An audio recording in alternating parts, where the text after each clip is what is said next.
on to Tuesday. That's okay. So Tuesday is going to be back bends, right? Everybody's favorite. Right? Back bends sound intimidating. Back bends are really about getting mobility in your spine and stretching your front. So your spine does not have its own natural moisturizing system, like say your knees or your shoulders do.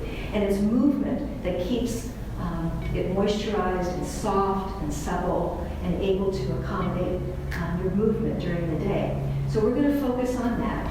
Pretend that you already did your warm-up. You know, this thing that we do? You already did your warm-up, and you're just going to go ahead and let's move into some strengthening back bend poses. We're going to start with Shavasana. Okay, so bring your tummy to the floor. Come all the way down, tummy to the floor. All right, roll your thighs together. Thighs together, lower back is soft. We're going to start with the arms underneath your shoulders. So not back here for cobra, but actually up a little bit. Your forehead's facing the floor. We're going to lift your head and chest a little bit, and then lift your thighs. Thighs come up, right? You can stay with an assist from your hands, or you bring the arms back alongside with the palms facing each other. So this is a back strengthening pose. It's stretching the front, it's strengthening your backside through the back, and then also into your upper glutes here. Legs are moving towards each other. If you find your legs moving to the outside, just bring them back in. Good. And then relax, come back down. I like to relax when I come down and turn my head to the side so you stretch your neck. And then let's do another one. So turn your forehead to the floor. Lift head and shoulders. Lift your thighs, arms reach back. Remember to breathe. And then relax, turn your head to the other side.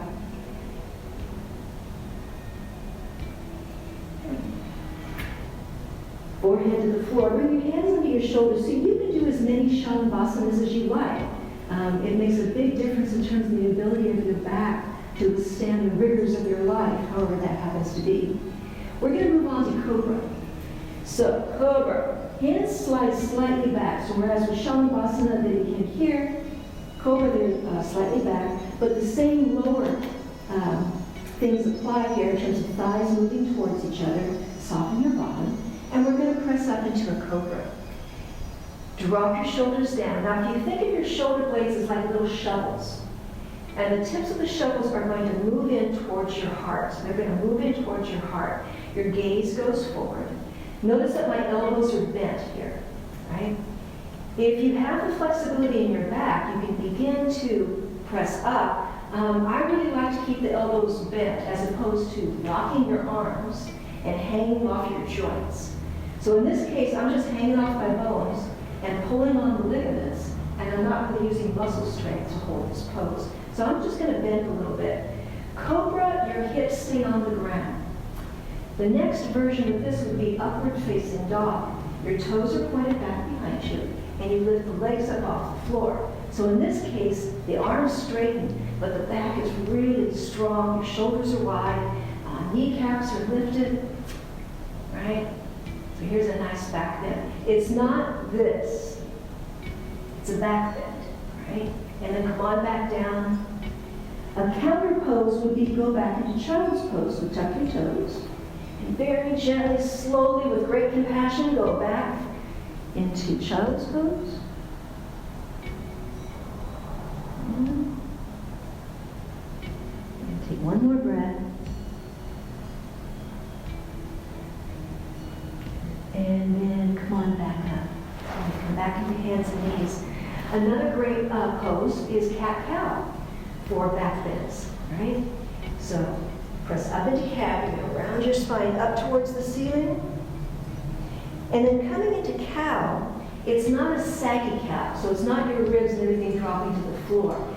It's a stretch through the front. So imagine that your arms are like a window, and you're going to bring your heart forward between your arms, and you lengthen through your belly. Yeah. Okay, let's do it again. Up into cat. Come forward into cow. Heart slides forward, stretch that belly. And one more time. Up. forward. All right, we're going to come up to kneeling. All right, so we're going to kneel here. If you like, you can take your mat and double it over if you need a little more cushion for your knees. Your tailbone is going to drop to the ground so that you get a big stretch through the front of your thighs. A lot of back bends in yoga have to do with lengthening through your thighs and your hip flexors here. Right? I'm going to take my hands and I'm going to put them on the small of my back and roll the elbows parallel. Tailbone tips forward, heart lifts, shoulder blades tip towards the heart, and you look up. So you have the support of your hands as you're coming up, again stretching to the front and getting that mobility. And then relax. Let's do one more kind of a stretchy, strengthening kind of a pose for back bends, and that would be Anjaneyasana, which we often do at the beginning. I'm going to step forward 1 foot, and I'm going to start again, just like I did in that modification for camel, by tipping my tailbone to the ground and nice and tall. And then I'm going to go ahead and bend this front knee. So as I do that, my back goes into a back bend. Shoulders stay over the hips. So I'm not leaning forward here. It's here, right? Just like that. And then if you're comfortable with it, bring the arms up overhead. Take a breath. And then hands come down, and we'll go back to hands and knees. And let's do the other side. So step forward, other foot. Come on up. Drop that tailbone. Stretch through the front of your kneeling thigh. Bend this knee. Shoulders stay up. Heart's lifted, and the shoulder blades tip again towards your heart. And when you're ready, lift those arms. And here's another back bend.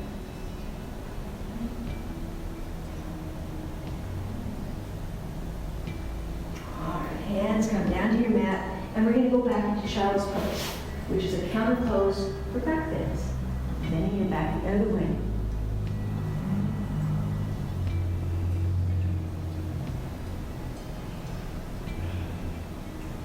And then come on back up into hands and knees.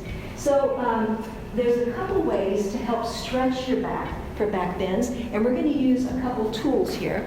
One is a block. So if you have a block, it's kind of handy. And we're going to do supported bridge pose. It feels really wonderful. We're going to lie down, knees bent, feet on the floor, heels pretty much underneath your knees, right? Shoulders down. I'm just going to lift my hips up and put the block under my tailbone, just like that, right? So here's kind of the beginning of a nice passive back bend. Being mindful that you don't put your block on your spine. You don't want to do that. You want it on your tailbone, so it has the support of your sacrum. Here. And then just relax, right? So here's a nice passive back bend. If you're comfortable with it and you want to go a little further, you can turn the block up on a little higher level. So now I'm starting to get a little more of a back bend. And if you're pretty comfortable with this whole idea, we can turn the block up even a little higher. So in this case, I'm going to come up on my tiptoes. I'm going to turn the block on its small end, placing it on my tailbone here. If I can get some, there it goes, right? Arms stay on the floor, thighs stay parallel. If you begin to notice discomfort in your knees, don't go so high, come down a little bit. You can also try changing the angle of your feet a little bit or walking the feet a little bit farther apart.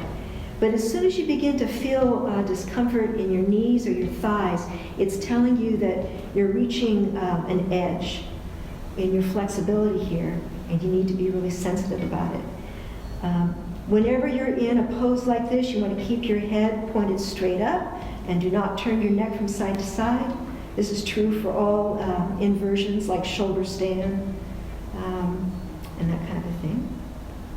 And I'm going to come back down to the ground. So I'm going to come up on my tiptoes first, move the block, gently come back down. Give my spine a chance to adjust back on the floor. Counter pose would be to bring your knees into your chest. So just give them a nice squeeze. And again, you can do that a couple times. You can do bridge and start low and gradually work up with a little Apanasana in the meantime. Another pose we're going to do today is called Uttana Padasana. It's a little more of an advanced pose, but it's kind of cool, and it's a heck of a back bend. So don't copy yet, just watch me, because it's hard to do this pose if you haven't done it before. So just watch at first. So I'm going to start with my legs on the floor, arms, palms down.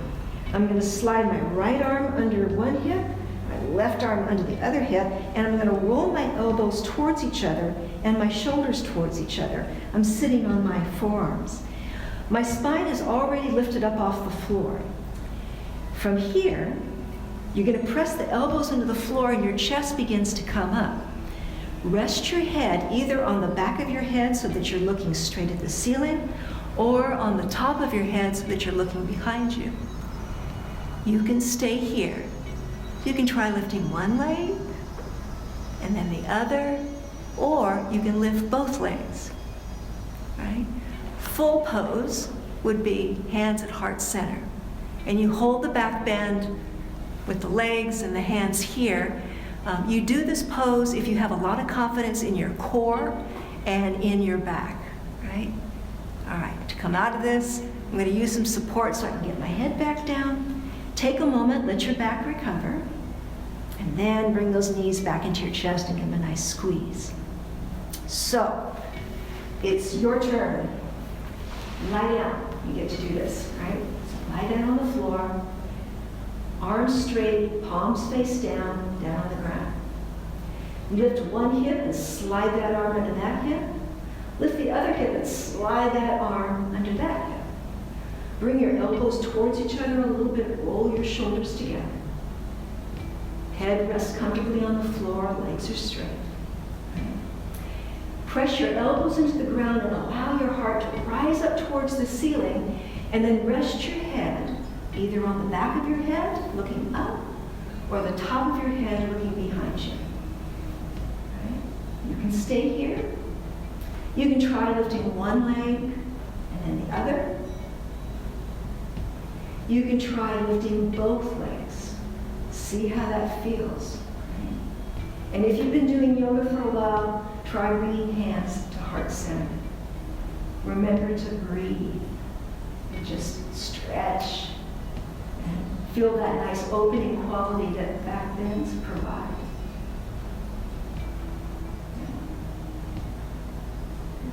When you're ready, bring your hands back to the floor, help lower your body back to the ground.